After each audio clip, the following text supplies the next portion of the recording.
السلام عليكم ورحمة الله وبركاته. طابت أوقاتكم بكل خير. مباشرة إلى صلب الموضوع، بعد أن نصلي ونسلم على الحبيب المصطفى ونجدد ونكثر من الحمد والشكر المولى عز وجل حمدا كثيرا طيبا مباركا فيه. قبل ما نمشيو المباراة الهامة ديال فريقنا الوطني أمام منتخب هايتي في الجولة الثالثة، وعقلوا على هذا الرقم 3 لأن لغة الأرقام يعني كنقولوا حنا في الصحافة الأرقام لا تكذب ولا تتجمل، وأحيانا كتكون عندها الكثير من الدلالات والكثير من الأبعاد بل الكثير من الرسائل. قلت قبل ما نمشي للمباراه ديال فريقنا الوطني الثالثه مع المنتخب ديال هايتي في المجموعه الثالثه اللي غتامن لنا بمشيئه السميع العليم العبور للدور الموالي، كما نرجو وكما نامل نكونوا في الصداره، واللي جا بسم الله الفريق الوطني ديالنا وصل اتلانتا بخير وعلى خير. اللعابه غياخذوا اليوم حصه تدريبيه في الملعب ديال مرسيدس بنز، واحد من اجمل الملاعب اللي كاينه في ميريكان. الملعب وقيله من اغلى الملاعب اللي كاينه في ميريكان، اللي التكلفه ديالو مليار و500 مليون دولار. مليار و500 مليون دولار، 75 ألف مناصر. المباراة اللي غتحتضن يعني الملعب اللي غيحتضن المباراة ديال المنتخب اللي كيحتل حاليا المرتبة السادسة على الصعيد العالمي في تصنيف الفيفا، مع منتخب هايتي اللي خسر كل الحظوظ ديالو في التأهل وجعلوا من مباراة الفريق الوطني عيدا وطنيا. قبل ما نمشيو لهذه المباراة والكونفيرونس اللي غيكون في العشية والتحضيرات ديال اللعابة ديالنا والتشكيل اللي يقدر، نمشيو ناخذوا فواصل المونديال ونهضروا على الأرقام التي لا تكذب. الرقم 3 قالوا اللي قال العصيده بارده يدير يدو فيها وعند الفور يبان الحساب. الرقم 3 يشاء السميع العليم ان يعاقب به المنتخب المنسحب، منتخب باب ميا والهراب، اللي قبل ما يمشي لاكوب دي موند عطى تصريحات ورديه باع الاوهام للجماهير السنغاليه، واكد بانه ذاهب ماشي باش ينافس على نصف النهائي، لانه كيشوف النصف النهائي ماشي انجاز كان تيدق علينا هو ومجموعه من العناصر ديالو. باب تياو يخسر بالثلاثه. تبعوا معي الارقام الله يجازيكم بخير. 3 ديال المباريات الرسميه باب كان اللعنه ضد رقم 3 اللي خسر به بقرار من الاتحاد الافريقي بلجنه الاستئناف، اللي اعتبرت المنتخب الوطني بطل افريقيا فائز ب 3-0 في المباراه الرسميه اللي كانت في 18 يناير. كان هذاك هو اخر ماتش رسمي المنتخب السنغالي مع باب تياو. السنغال كتمشي لاكوب دي موند وكتخسر من فرنسا ب3-1 في المباراه الافتتاحيه في ميت لايف في نيو جيرسي. 3 ما استمرتش هنا، غتجي المباراه الثالثه الرسميه. والبارح الصديق ديال المغاربه، الصديق ديالنا انا كنقولها على الصعيد يعني العلاقه اللي كتربط ايرلينغ هالاند بونو بحكيمي بالقجع شخصيا، لان القجع عنده القميص ديال ايرلينغ هالاند كانت عطاتو له الرئيسه ديال الجامعه ديال السيني ديال ها هو القجع عنده القميص ديال ايرلينغ هالاند، هو كنستلموا من الجامعه من الرئيسه اللي هي ديال الجامعه ديال هولندا في واحد التوأمه اللي كانوا داروا. فايرلينغ هالاند يدك شباك المنتخب ديال السنغالي وكيربحوا 3-2 مع الرأفة. اذا 3-0 مع الفريق الوطني، 3-0 مع المنتخب، 3-1 مع المنتخب الفرنسي كيتحسنوا، و3-2 مع المنتخب النرويج كيتحسنوا ويولوا تيماركيو 1-2. والانجاز الكبير اللي يمكن له يعني باش كل واحد نعطيو له حقه هو ان المنتخب السنغالي لم ينسحب هذه المره، لم يحتج ولم يغادر الملعب. وحاجه اخرى الرقم 3، اللعنه ديال الرقم 3. انا مره كندخل هاد الحوايج هذه كتبان لي بان فيها شي رسائل، فيها تربيه، فيها تهذيب، فيها تأديب، فيها تقريع، فيها بانسان اللي كيتجاوز كتحاول تجبد ليه ودني ولكن باقصى طريقه ممكنه. كاينه واحد 3 اخرى سالته. قبل ما يبداو كاس العالم لعبوا مباراه وديه مع اصحاب الارض مع ميريكان، مع الفرقه ديال بوكيتينو، خسروا فيها حتى هي ب3. صافي انا حسبت لك المباريات الرسميه، المباراه الرسميه مع الفريق الوطني ب3، والمباراه ديال فرنسا ب3، والمباراه ديال النرويج ب3، ولا زدتي عليها ميريكان خسروا ب3. هادو قال لك غادي يمشيو لكاس العالم غادي يلعبوا ابطال. احتجاجات كثيره، مضاربين على الماكله، مضاربين على حوايج ديال مقر الاقامه وشي حوايج اللي دوزوها تما، وايضا على كيقول لك البارح من بعد المباراه ناضت عندهم الفوضى في الفيستير، واكد بان ربما باب مياو غادي يجريو عليه هنا، ما غيكونش الانسحاب غادي يجريو عليه فعليا، على اعتبار انه كان تار النقاش وتار الحديث على لي بريم، بغا يتوصل بلي بريم ديال لاكوب دافريك مازال ما خداهمش، ومجموعه من المنح واشياء كثيره. هل هذا يليق بصوره من نصب نفسه واعلن نفسه بطل افريقيا من وهم ومن ورق؟ المساله الثانيه ماشي هنا كتوقف التبهديله، راه الصوره الاشعاع اللي كياخذوا واحد المنتخب كيبيرز للعالم بان هذا لا يستحق باش يكون بطل افريقيا. ما تنقولكش انا راه كون ربحني في التيران ولا ما ربحنيش في التيران، وهنا جاي وغنفتح قوس ماشي خروج عن النص. هذه اللي دارت البارح الساله دي هما قلت لك انفضوا من حولهم، والبارح درت فيديو قلت لك راه تراكم بوحدهم. ليريمسي اللي كانت كتروج لهم الازليه والسرديه وكانت تنطق بلسانهم، عرفتوا عقلتوا على ليريمسي راديو مونتي كارلو البارح تيسخروا منهم باي باي السنغال. ثم ليريمسي دارت لهم عنوان عريض سي اون اونت، العار انه العار، ها هو العار اللي يرمسيها هي الاونت، العار باب مياو وكوليبالي. قلت لكم راه غينقلبوا عليهم وسينقلب السحر على الساحر. شنو بغيت نقول في هذا اللي رمسي؟ الجمهور لقيتو يلح عليه، غادي ندخل فعلا غادي نلقى واحد الخرجه اعلاميه. هذا الانسان انا كنعرفو على درجه عاليه من الاخلاق، كنعرف تربيته، كنعرف العفويه ديالو، لا سبونطانيتي ديالو، كيفاش كيهضر بواحد الشكل اللي ما يمكنليش انا نجي نقول للجمهور المغربي شكون هو يونس العناوي. ولكن هاد الناس خبثاء قمه الخبث. شفت واحد واش برنامج ايميسيون ولا بودكاست مهم، نائل يونس العناوي كيهضر على ولده، تيقول بانه كيسولوه واش كان الفريق الوطني هو الاختيار الاول ولا الثاني، فبما العناوي ما غاديش يدير البروتوكول على مستوى الهضره، تيقول له ودي مني ما عيطاتلوش فرنسا زي ليكيب ناسيونال. يعني بحال الجمهور مقلق تيشوف بان نائل المحارب ديالنا، الولد ديالنا المشاكس، الولد اللي ربحناه الذهب الحقيقي الاصلي، والنقره اللي بغيتي تسميها كما بغيت تقول على نائل، فماشي لو شوا الثاني هو ليكيب ناسيونال. هذا غلط على مستوى اللي بغيت. واش غنوب على يونس؟ انا مرتبك، لان داكشي شفتو على الصباح ضرني خاطري. ما تنظنش يونس قصد بانه حتى ما عيطاتلوش فرنسا عاد جا ليكيب ناسيونال. هذه دوزناها با يونس بجغمه الماء، لقينا لا تفسير، لقينا لا تكييف.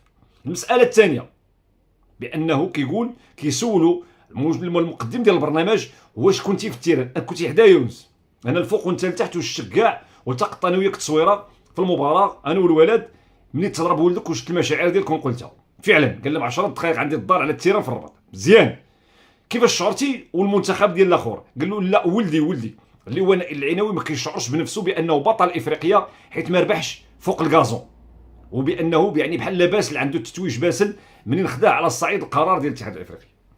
دابا هنا يونس يقدر يكون تيترجم واحد الشعور ديال مجموعه ديال الجماهير المغربيه منين كان داك الوقيته تيقولوا لا راه بغينا نفاريوها معاهم وكون ضربها ابراهيم للشبكه وكنا ربحناهم بثلاثه في التيران، وهذه كان هذا الشعور جماعي. ولكن منين كيصدر من يونس اللي هو بوين نائل العناوي اللي هو لاعب اساسي داخل الفريق الوطني، فالتحوير ديالو مع من؟ مع هاد اللي رمسي، مع هاد راديو مونتي كارلو، هادوك ما تيسولوش السؤال بريء وباقيين تيخدموا الازلي، لانهم بغاو يسالوا لا كوب دافريك عاوتاني وبغاو يرجعوا يخدموا على الطاباج ميدياتيك، على بروباغاند ديال الامور اللي غتمشي للطاس. ودابا اش نبقى نقول ليونس ما تدوزش مع هادو ونقول شي وحدين ما تدوزوش مع هادو؟ حنا عندنا مدرب ديالنا وبزاف ديالنا تيدوزوا، فهذا اللي ضرني في خاطري. وبالتالي نتمنى صادق ان يونس يكون طلق هذه الامور هذه بواحد العفويه وما تكونش تحمل محمل كبر، لان الولد ديالو محتاجينه. الولد ديالو اللي ضرب العين ديالو تفرقعات له هنا وهي والحاجب وكمل معنا ماتش، هذا ما عمره غيكون فرنساوي. والولد ديالو اللي خلى السنه في التيران ورك عليه داك اللاعب اللي ديال اسكتلندا بالركبه ديالو وخشى راسو في وسط التيران، ما هي هجمه، ما هي فوق الخط، ما هي فوق الشبكه، ما يمكن له الا يكون مغربي حر. والولد ديالو بالروح بالجرين طاب داك الشكل اللي تيلعب معنا. فتنعتقد هذا السيونس بان خرج خارج السياق، وهادو ما داك اللي سمات او داك اللي سيرفيس اللي كيضربوا بالخطا في التنس وكتحسب نقطه ضدك. هذا اللي بغيت نقصد. بالتالي ما نتركوش مجال شي وحدين ياكلوا الثومه بفمنا. احنا دابا في هذا السياق هادو سالاو هزوا الباكطاج ديالهم. غير واحد التوضيح، المباراه الثانيه تلعبت ما بين المنتخب وهذا الماتش ديال السنغال وديال النرويج، سبحان السميع العليم دائما تيسالي مع الثلاثه، حتى هو مع الثلاثه ديال الليل، جابوا الهواء في الثلاثه الليل. اش جاي يدير هو هذا مع الثلاثه. حنا ماشي في اطار السخريه، حنا في اطار باش نبرزوا بان التسويق اللي خصنا نعطيو لهاد الناس. كثرت الاحتجاجات تما وكل الشكوى هنا، الامور كانت 5 كما تنقولوا، ولم يقابلوا داك الضوء الامور بما تستحق من تقدير. واش هو عقاب رباني؟ انا كندخلش الكره في هذا الشيء، ولكن كنعطي بعض الاحداث والترابط ديالهم ترك المجال للجمهور. واش فقدوا الحظوظ ديالهم؟ هاد المجموعه غريبه شويه، سمحوا لنا تنوضوا وتندوشوا مع دابا الجو سخون وتنباتوا سهرانين، فنعتذر كاين واحد شويه الرشح وغيبان لكم في العينين ديالنا هادشي. على اين هاد المجموعه غريبه، لان هاد السنغال الا كاين شي واحد غيكرهها هو ليونيل ميسي. قبل ما نمشي نهضر على المنتخب الجزائري اللي ربح المنتخب الاردني ب2-1 في المباراه اللي ما تبعتهاش لانني مشيت نعست وتصليت وحليت بان لي داكشي مرون، عاوتاني ما قدرتش نكمل. ربح المنتخب ديال الاردن ب2-1 من بعد ما الاردن كانت متقدمه بهدف. فهنا غير واحد القوس خور عاوتاني غنقولوا 1982 كانت لوتريش داروا واحد الكومبلو هما والالمان باش يكونوا واقعيين، باش طيروا المنتخب ديال الجزائر من البول اللي كانوا فيه ب2، وكان بقاو تيلعبوا وسيطه. تما جا التغيير، بداو تيلعبوا الماتشات في وقت واحد. يشاء السميع العليم. من بعد الفضيحه ديال خيخون او مؤامره خيخون، دابا الماتش الثالث ما بين المنتخب الجزائري غيكون مع لوتريش. واش هذوك اللي كانوا طرف عادوا ليهم وكانوا داروا على الكومبلو يقدروا يتحالفوا بجوج، ماشي غيتحالفوا غيتفقوا. دابا كنعتقد لوتريش نقطه واحده كدوز 4 حيت عندها البولا فيراج مزيانه، عندها بلوس زيرو. راه بحال الاردن ب3-1 وخاسره من المنتخب ديال الارجنتين ب2-0. المعزل البارح الكره لاصقه ليه في رجليه، كيضربها كتخرج كترجع كتمشي كيلصقها في الشبكه. وانا جاي لميسي وعلاقته مع المنتخب السينيغالي. فالنو لوتريش الا دارت 4 بوان بلوس زيرو غدوز. الجزائر 4 عندها البارح زائد ناقص 1 ناقص 2. بطبيعه الحال الهاتريك ديال ميسي تقال عليهم. الا داروا التعادل بجوج 4 النقاط يقدروا يدوزوا بجوج.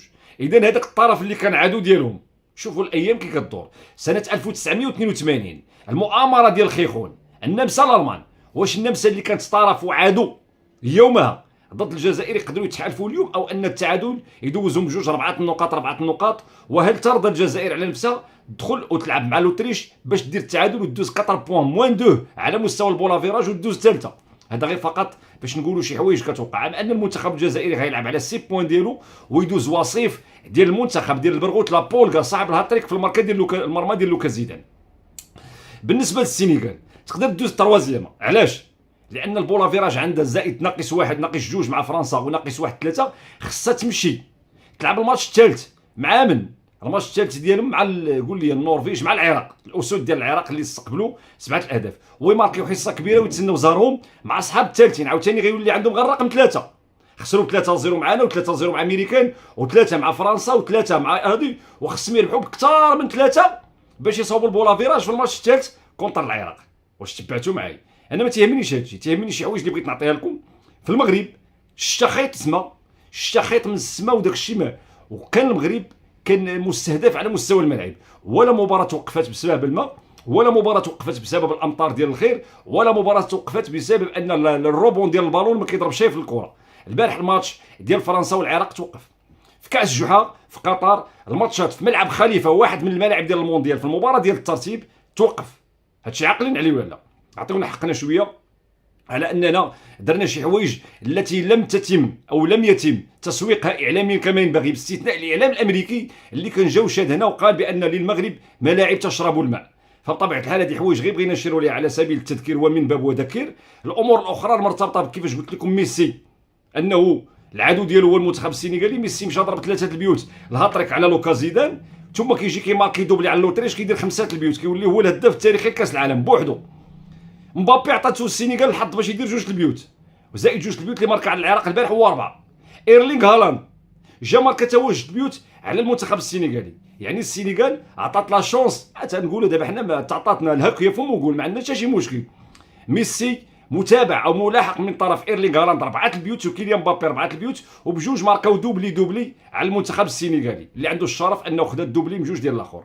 بالنسبه لواحد القصه جميله اللي بغيتو تشوفوها قبل كاس العالم، جيت قلت لكم ودي راه النرويج من اخطر المنتخبات اللي كاينه على الصعيد الاوروبي، اللي ضربت طاليان ب5 و4 واللي مشاو لسان سيرو دخلوا بالكره حتى الصالون كاتوزو واللي جراو على كاتوزو. منين جاو معنا؟ واش ايرلينغ هالاند نقبها؟ واش المنتخب النرويج شاف الضوء معنا؟ ما نقبهاش كرويا. النرويج دابا اللي سالت تصفيات ديال كاس اوروبا بالعلامه الكامله 8 ديال الانتصارات. النرويج اللي سالت تصفيات ديال اوروبا ب 34 بيت. اذا هذه ارقام، انا كنهضر في هذا الصباح بالارقام. النرويج معنا ما جاتش، علاش؟ حيت هما ضعاف. جاو حتى عندنا حنا وضعفوا، شدوا الفرق الاخرين كلهم بوطوا وحنا معنا ضعفوا. لا، هذا داخل بانه كيعطينا الشرعيه، بدليل ان اقوى خط هجوم اليوم كاين في لاكوب دي موند هو النرويج. 7 البيوت، 4 على العراق و3 على المنسحبين، هي 7. علاش معنا النرويج ما شافت الشبكه تاع محمد وهبي بدل 10 لعابه؟ علاش ايرلينغ هالاند معنا تخبى في الجيب ديال عيسى ديوب؟ هو سورلوت، هو اوديغار اللي وصلوا للبوطو البارح ديال مول الفوطه ديال ميندي اللي ما بقاتش عنده البركات الفوطه، وصلوا ما يناهز 12 لوكازيون. الماتش البارح ديال السينيغال غيسالي ب5 6 بحال السلام عليكم. علاش؟ بحال المنتخب البرازيل اللي ربح بنما ب6 وجا معنا ولم يظهر له اثر، بحال المنتخب اسكتلندا اللي ربحوا ب4 و4 و5 في المباريات الوديه معنا، اختفوا الى اخر 5 دقائق في الشوط الاول واخر 5 دقائق في الشوط الثاني. واش عرفتي واش بغيت نوصل لكم؟ هو انه حنا كرويا دايرين خطه ديال السي محمد وهبي الخانقه، البريسينغ، البلوك العالي، هذاك الضغط اللي تنديروا اللي تنرفعوه خنق المنتخبات الكبيره وحجمنا من التحجيم، جعلنا بعض المنتخبات تبدو في حجم ضئيل جدا، وهذا يحسب لنا. وايضا كنعاود ناكد ونكرر ما عطيناش حقه. ركزوا لي على النرويج وشوفوا النرويج دابا هي اللي كتصدر بالبولا فيراس زايده زايده بيت على المنتخب ديال الاخر، وغتكون بارمي الاحصنه السوداء. علاش معنا ما بانوش هاد المنتخبات؟ هذا دليل على اننا حنا ابطال افريقيا الشرعيين، عندنا 4 بوان دابا ما نشوفوش في الريتروفيزور اللي كيلعب مع الربعه ولا الثلاثه واللي كيقلب على انتصار. حنا دابا خصنا نتكونسونطراو على المباراه ديالنا بمشيئه السميع العليم مع المنتخب ديال هايتي، نحاولوا نسكوري، نحاولوا نكارطونيو سكور هايتي بحصه كبيره، ماشي شغلنا مع من نلعبوا يا هولندا يا الجابون يا السويد، نخليو حنا المجال اللي غيلعبوا من مورانا البول الثاني هما اللي يتعزلوا يحاولوا يهربوا علينا، خاصة وأن المسالك باش نطلعوا نلعبوا دوزيامين في المكسيك صعبة جدا. التنقل من بلاد لبلاد صعب وصعب وصعب جدا، وخاصة المسالك الباركور الطريق ديال داك الجهة الثانية خايبة. نبقاو في الشق الأول الله يجازيكم بخير، ونعاودوا الإنجاز ديال 1986 دزنا الأولين، ونعاودوا الإنجاز ديال الملاعب ديال قطر دزنا الأولين. البريستيج ديال دوز الأول في البول وما تعزلش وما تخيرش عنده قيمة ديالو، عنده لو شارم ديالو، وهذا هو الأساس. واش في يدينا الا ربحنا ليك هايتي بحصه كبيره، انا متاكد مليون في المية بان المباراه ديال البرازيل مع اسكتلندا غتعذب البرازيل العذاب الشديد. راه ما جربوش اسكتلندا التعادل، راه ما غيخسروش معاهم بحصه كبيره. الامكانيات ديال البرازيل في غياب رافينيا وفي غياب نيمار، فينيسيوس بوحدو والله ما يشربهم شربة الماء، لا هو لا داك تياغو لا اندريك لا داك الله اعلم. الكره حناته، ولكن هذه وجهه نظر. تتبان لي انا ليكوس اجي واحد المنام ما جاش. اش بان لكم بان ليكوس تغلب البرازيل بواحد وحنا نغلبوا البرازيل 3 في الطروازيام؟ الكره هذه ب4 نقط وتولي اسكتلندا دايزه ب6 وحنا ب7 ونربحوا غير بواحد. هذا الاحتمال غنديروا عليه قرايه ان شاء الله في العشيه. لا عزاء للمنسحبين، 3 معانا و3 مع النرويج و3 مع فرنسا و3 مع امريكان، وغيلعبوا على المرتبه الثالثه وخصهم يربحوا اكثر من 3. الارقام تؤدب احيانا وتعاقب المتطاولين. باب مياو فينك. شكرا لكم، الى اللقاء في حلقه مقبله بمشيئه الله تعالى.